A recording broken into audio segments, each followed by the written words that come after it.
Hello，大家好，我翻嚟啦，9個月過去，一開頭我做嘅時候，我估計唔到，原來係咁多嘅喎，可以，即係你見到個效果其實好明顯嘅，即係而家頭髮生長嘅速度同埋濃密度係超乎預期咁犀利嘅，可以睇到㗎。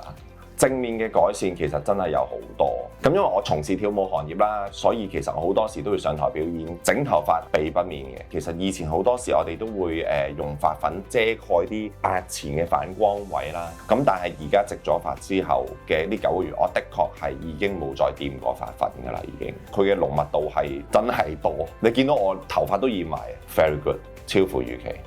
咁有趣嘅事係乜嘢呢？都會有陣時喺網上面更新我頭髮嘅狀況啦。好多朋友仔呢就會 inbox 我話多咗好多頭髮喎，點喎？咁我就會慢慢同佢哋解釋咯。因為我有啲朋友係好少聯絡嘅，令到一啲冇咁相熟嘅朋友去聯絡翻啦。呢個有趣嘅地方嚟㗎係。過去嘅呢9個月裏邊真係冇乜唔舒服，可能係頭幾日咁你跌親有傷口，你頭幾日都會痛啦。同埋係好輕微嘅，因為始終嗰個係微創嘅技術啦，但係好短嘅時間，可能係7日個傷口愈合嘅時候就已經冇問題啦。多咗好多朋友仔去主動去問我關於植髮嘅問題嘅，即係我自己好搞笑，我都會主動睇一啲朋友嘅頭髮嘅問題。喂，你好似有啲脫髮跡象，你要唔要揾下醫生或者係頭髮科處理下呢個問題？我話如果你唔再處理，可能加劇嗰個惡化嘅情況㗎咯喎。咁所以其實我都強烈推薦佢哋，譬如有啲咩頭髮嘅問題，首先去尋求醫生協助啦，等醫生同你講解你有冇需要去做植髮等等，或者點樣去做一個護理頭髮嘅程序咯。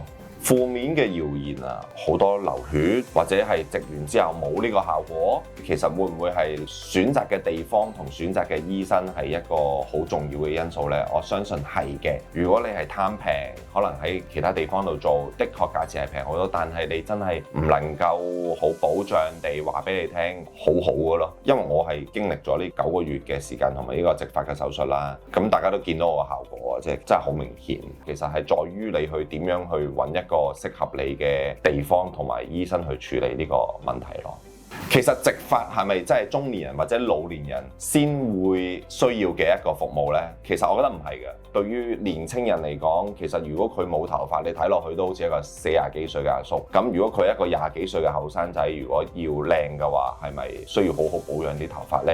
而家嘅年青人因為生活習慣嘅問題呢，會令到佢慢慢有呢個脫髮嘅現象，亦都可能係服裝配搭上邊呢，長期戴帽或者焗住頭髮嘅現象，出汗而得唔到疏通，所以就會有頭髮脫落嘅問題咯。但係佢未必會及早發現到咯。咁到中年嘅時候先發現嘅時候，就可能會遇上好多問題都係中年先發生。咁所以其實如果你有脫髮嘅問題，就要及早去尋求醫生或者係醫護人員嘅協助咯。及早揾醫生去診治咗先。